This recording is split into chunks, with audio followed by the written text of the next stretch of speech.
Finally, we have gotten some more Starfield cope. It's gonna be great. So yes, Bethesda is actually doing this with Starfield, and I kind of wish it This? was more of a permanent thing, to be honest. And a dedicated Starfield fan uncovered the truth behind the loot situation in the game. Loot And is situation? Starfield finally dying off? Well, there's a two-part answer. Yes. There is only one answer to this. And it's very interesting, honestly. Because I can't stress this out enough. Bethesda fanboys exist, and they are extremely, extremely ravenous and completely insane, okay? And they are gonna play Starfield unironically for tens of thousands of hours. So there's gonna be an interesting thing. And you can see this perfectly in Steam because that's where the mods are. These people are gonna keep the Starfield player numbers up while everyone else has left the game because well it's complete garbage. It's unplayable, it's not fun, it's just a loading screen simulator with not a single good line of dialogue in it, right? But people who have never heard about Starfield have no idea what this situation is all about, even. They're gonna look at the Steam charts, they're gonna look at the numbers and see, like, oh, this Starfield game is doing pretty well. Okay, let's see how it is. Let's see how it is. They're gonna buy it, they're gonna play for roughly 3 hours, and then they're gonna get clinical depression because that's what Starfield does to a man. Okay? And then they're gonna delete it and leave a negative Steam review. The only reason Starfield is probably above 50% positive reviews on Steam currently is only because the Bethesda fanboys instantaneously go and upvote it as the greatest thing when it's released. But now, new people are going to slowly trickle in, start playing it, see that the game is absolute garbage, not worth their time or money, and a disaster, and leave a negative review. And this is why Starfield's review is slowly but surely constantly dropping off. Because, keep in mind, there is not enough Bethesda fanboys being born every day to keep Starfield positive versus the actual reality of our universe. To that one that might interest you, and a plea from the community to Bethesda. But will the dev team No. actually listen? All No. right, so yeah, let's get into this one, shall we? Remember, smack that subscribe button, turn on the bell notification icon so you never miss a future update. But yeah, check out the headline right here. I kid you not, it says this: Bethesda partners with Uber Eats to deliver Star-filled goodies. Now, this is going to be happening between October 14th and the 15th, and on We're gonna, you know what we're gonna see? We're gonna see a lot of people posting online how the Uber Eats driver stole their Bethesda goodies. That's what we're gonna see. It's gonna be great. fortunately, it's only available to those in Sydney, Australia. But man, I kind of wish this was more of a permanent thing because they have like specific Starfield themed drinks, which I think is actually pretty cool. Check it out right here. It says this food and drink. You have, of course, the Starfield chunks, bitten, Tranquility's Space Bean Espresso coffee bag. So, all this stuff that you're familiar with. A cheesecake for $10. Starfield Space Bean Espresso coffee bag, $17. I guess that's not that bad for no, it's probably super small. Let's be real. It's probably like this big. Oh no. Everything here is obviously overpriced and the Starfield fans are probably going to buy 5x of each item. Oh no. Oh no. When you roam around Starfield. And man, I feel like this could be something that someone could capitalize on in the future for a game that you love. Have like your Starfield drink with your what have you. I think that'd be kind of funny and cool. But I'm kind of curious if you're in Sydney, Australia, are you going to go ahead and try this or not? Sound off in the comments down below. But anyway, let's move on, shall we? So, yes, loot scaling. It says Starfield Number Cruncher calls loot scaling laughable after killing the same level 98 elite 100 times in New Game Plus 2 for science. Okay. Interesting. So let's get into the nitty gritty and find out actually what he discovered, shall we? So it says this right here: Starfield scientist has crunched the numbers to prove that truly excellent loot is I love that they call it a Starfield scientist. It's the same. Probably going to end up being the same exact situation as the. Oh my God! Starfield has physics. You guys, look at this. We can make dominoes. Oh my God, guys, did you see physics? Physics. Oh, the first game in ever to create physics. Wow, how truly a blessed era.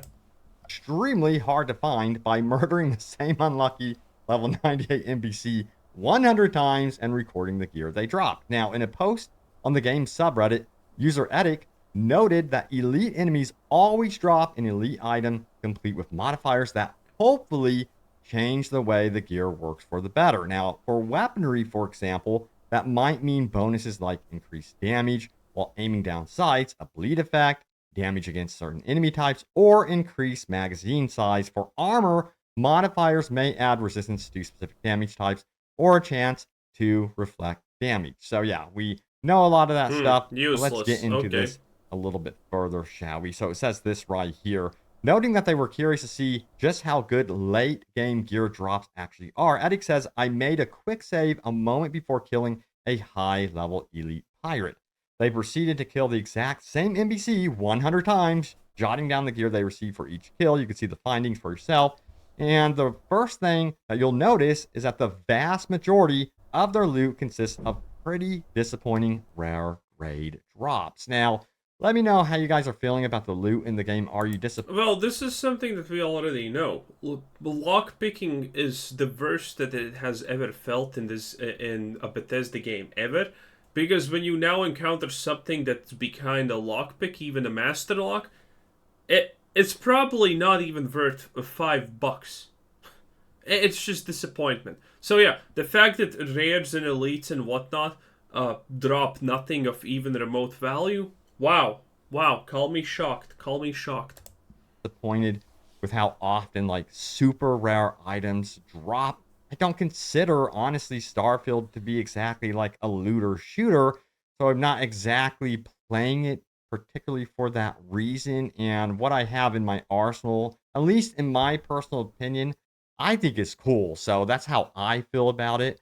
And you have certain weapons that are better against certain enemy types, and that's the kind of thing that I actually really do like about how they sort out the ammunition and certain weapon types. Now, I love that every video tries so hard to go out of its way to find an interesting location that doesn't look like a barren map, and then find some kind of, the most unique creature that you can find in this game, like, for example, this.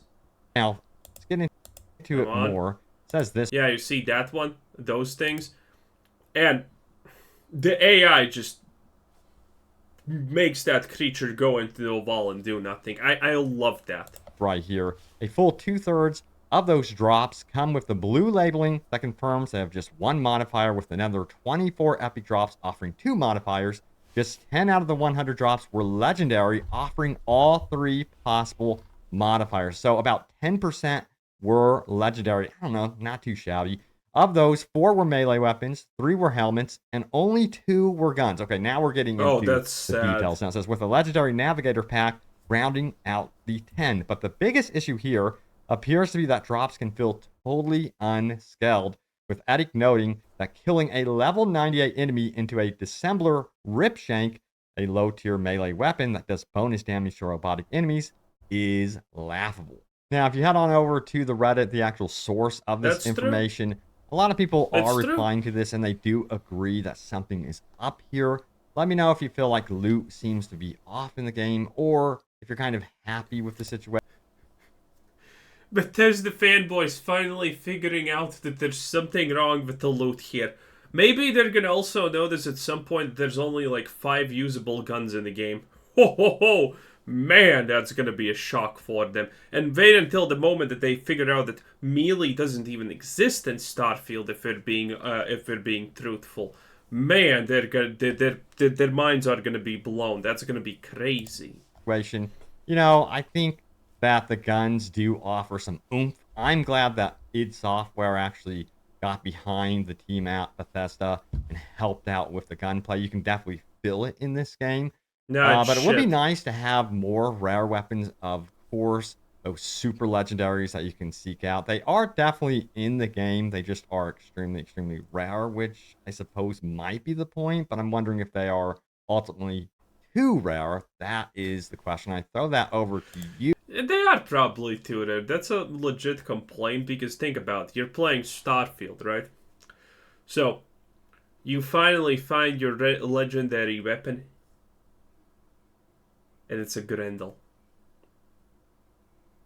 Man, man, that's the same as accidentally traveling to the wrong location, and then you just go on an absolute Minecraft deletion spree in your closest school.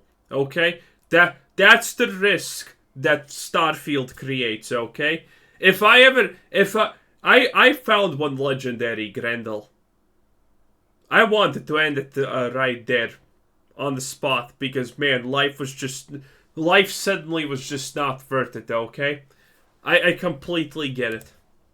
You guys, but then again, I know some of you are like, hey, I want them to be super rare. I want there to be some chase items in the game. And then some of you are like, hey, drop them in front of me all the time. So it seems like with this discussion, always when I cover a game like this, it's very divisive. So sound off what side of the fence you are definitely on. But you got to remember, we're talking about new game uh, plus 2. So it seems like a lot of people were kind of expecting new game plus and plus plus to essentially offer up even rarer, more legendary drops, which is just not the Yeah, case. that would make sense. And maybe that needs to be adjusted, but it seems like Bethesda really wanted New Game Plus to be very much an optional thing where you don't feel like you're absolutely missing out on stuff as you kind of want to perhaps create another new character over venturing into New Game Plus. All right, so next up, we have this one right here. Check it out. It says this. It's sad, but I can't bring myself to play anymore. This one comes from Careful Mode and ties into... That's so telling. That's so telling. It's not... You need to... Okay.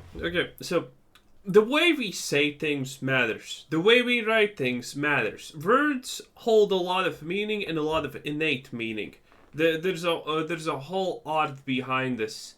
I don't remember what it's called. I have slightly just looked into it, but it's it's pretty good. It's a pretty good one, and man, this is the most telling thing instantaneously. It's sad, but I can't bring myself to play anymore. This person did not write. I can't play anymore. I'm not having fun anymore. No. They are saying I can't bring myself to play anymore, which instantaneously tells us that this person was forcing himself to play Starfield.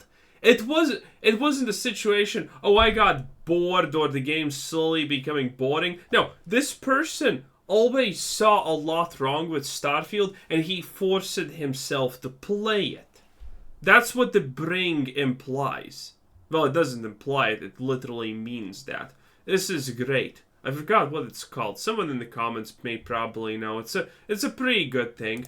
To the question, is Starfield finally dying? It says this.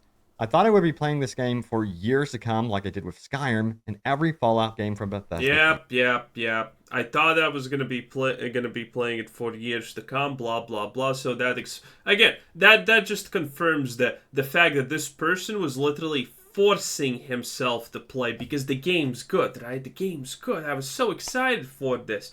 I can't stop playing now. Sad. That's really sad. Game studio, but I'm around 50 hours in and the game just doesn't click for me.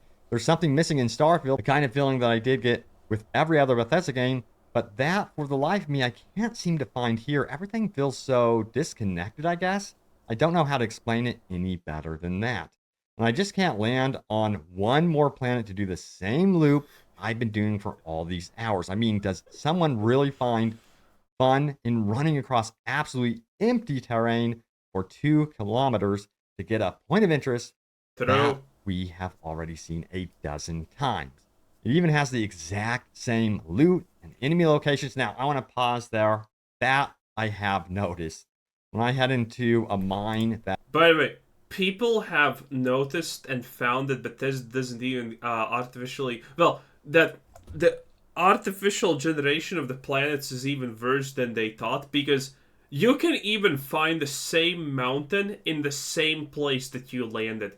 The tile set is that poor. Okay, people have found the same mountain reused in the opposite direction of where they landed.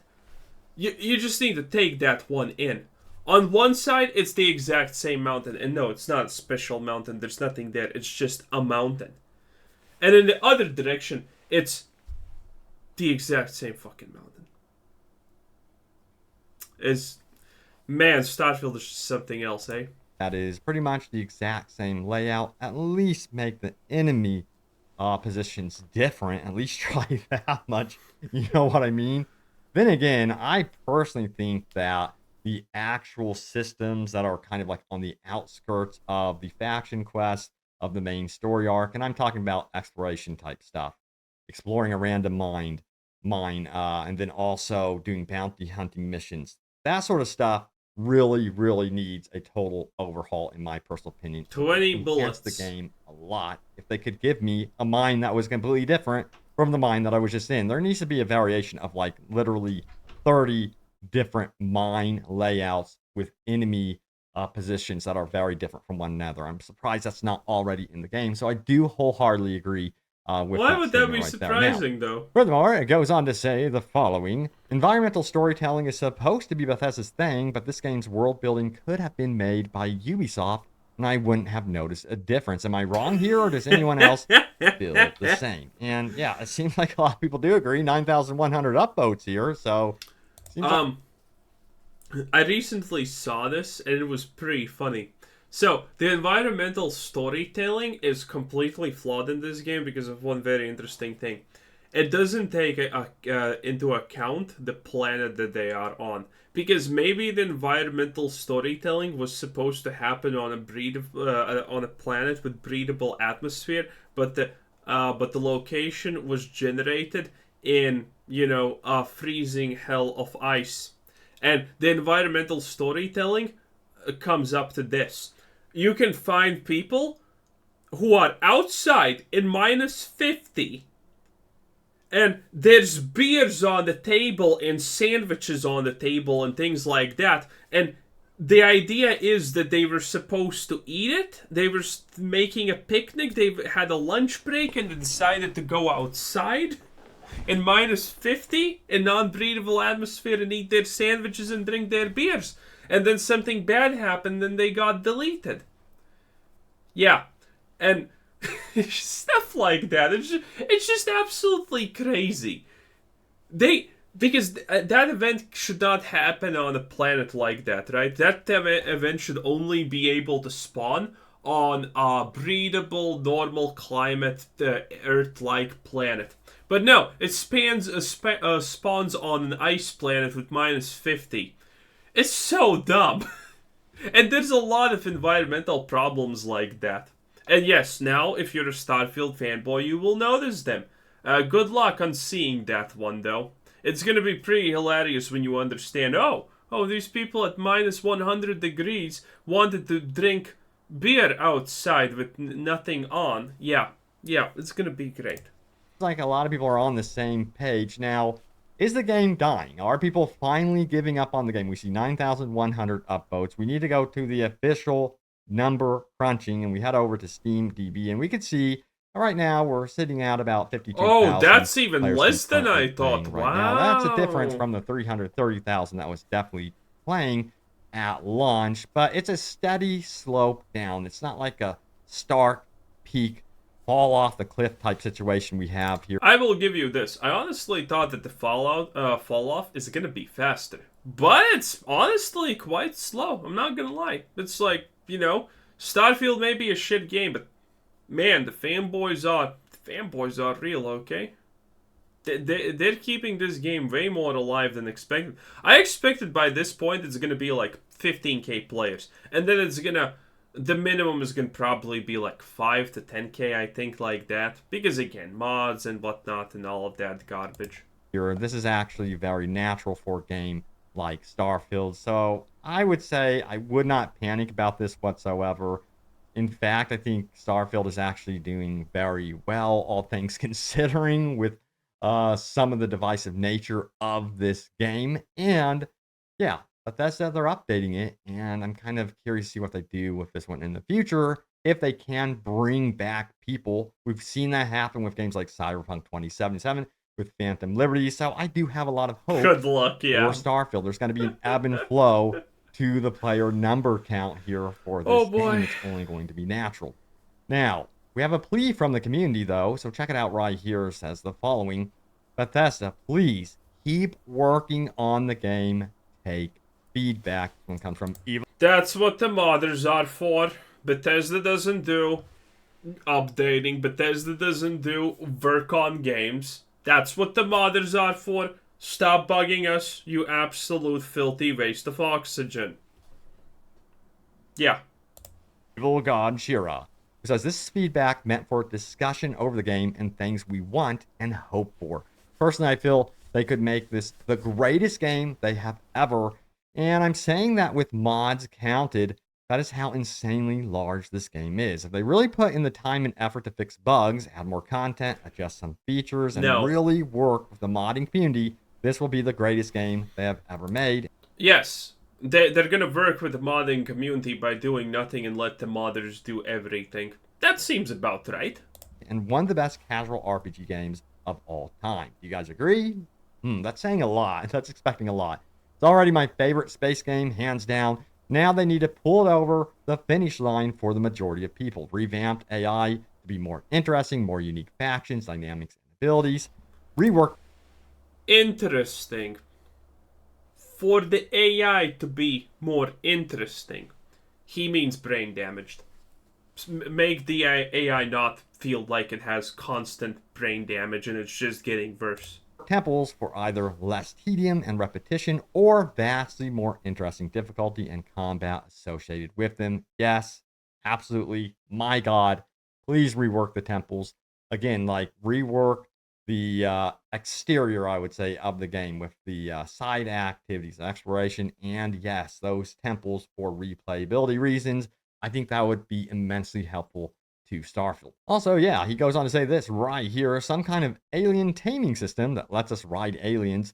Visually, it could be minimal, even if it looks a little janky, it would be fun. More quest XP and rewards to make them more viable than alien hunting. And there are so many levels that XP won't impact much. The ship system is good, but another rework of it would take it over the top. Don't level cap ship parts, just make them more expensive and give people a place to spend all this money. Once we sell a ship, buy a part, we should be able to buy them at our own outpost, and it should be marked that we have bought them before. Let us save ship design. See, this is one of the controversies when it comes to new. That's not happening. Obviously, that's not happening. Boys, stop. You needed to wait a month for an FOV slider. Did they even put in the eat button? I'm not sure. I don't know. I don't think so. Did they put it in? Again, didn't play. Not gonna play it ever. But if you need to wait a month for a FOV slider and potentially 2 months for an eat button, how long do you think you're gonna have to wait for that? Even if Bethesda tries their hardest to make that a reality, because they care about you oh so dearly, obviously, it's gonna probably at least take them 3 years. Okay? Something that big is probably gonna take 3 years. New Game Plus, that situation is just one of those really like a bummer type situation, at least for me personally. New Game Plus needed some sort of blueprint saving mechanic when it comes to your ship designs. I think a lot of people are very, very apprehensive about heading into New Game Plus when they realize, oh my God, I'm giving up all this right here. Are you serious? So yeah, it'd be nice if Bethesda can also look into that. Now, as post goes on, he talks about Outposts and a bunch of other stuff that he thinks needs to be added into the game. But yeah, overall, it seems like the community does not want Bethesda to really give up on Starfield. And I don't think they're going to. Like I told you guys in a previous video, I think that they are going to What do you mean give up? Todd Howard said that Starfield is going to be playable for generations. Do you not trust good old Todd Snake Oil, the Toddster? Bro, how dare you? Isn't he your, like, deity or something like that at this point? I mean, Todd's definitely my spirit animal, but, for different reasons. With updating this game for a year to 2 years down the road, up until the first expansion does release, they're going to simultaneously... Also, I'm not gonna lie, the fucking fact how bad the accuracy is of every future space gun is just pissing me off so much. The fact that you're aiming, standing still, and you still can't hit the shot is just insane. The fact that if you spray something, if it's full auto, and you hold down the mouse button, only the first shot hits if you're not at close range, is just... It just pisses me off. most likely develop Elder Scrolls 6 alongside this, but... How are you making laser weapons if you're pointing down there and your shot goes in that direction like this? It makes no sense. Just what do you mean? Once they get that first expansion out, I do believe they'll probably go all hands on deck when it comes to Elder Scrolls 6 and really push to get that one released. Yeah, with the same engine. I think a lot of people are going to be super hyped for that one, no doubt. All right, so yes. Remember, it's going to be the same engine. The same disaster that Starfield was built on is going to be Elder Scrolls 6. You know what to expect. Yeah, it's going to be pain. It's time to go over your top comments. Remember, leave a comment down below. It could end up right here in a future video. You never know. Oh, the comment section's not that interesting. One World Gaming. Shall we? Here it is. Starfield just got a new critical update, adding new features and a new warning. Check it out if you missed it. Of course, you probably didn't. Because I don't think I saw that, actually. But in any case, the comment section is not that interesting. Anyway, open world games, boys. One of my two favorite places to find Starfield co-op. Admittedly, I would wish there was more of it. You know I love this. You know I love to take in the scope, inhale it, and then just absolutely pass out from the absolute sanity that it is. But, it is what it is. Anyway, this was Quizzer7. Again, open world games. Good channel. Even though they're absolute Bethesda shills in a lot of cases. But it's a good channel in general. I really do like them. Anyway, this was Quizzer7. Thanks for watching. Subscribe if you haven't already, and have a nice day. Bye-bye.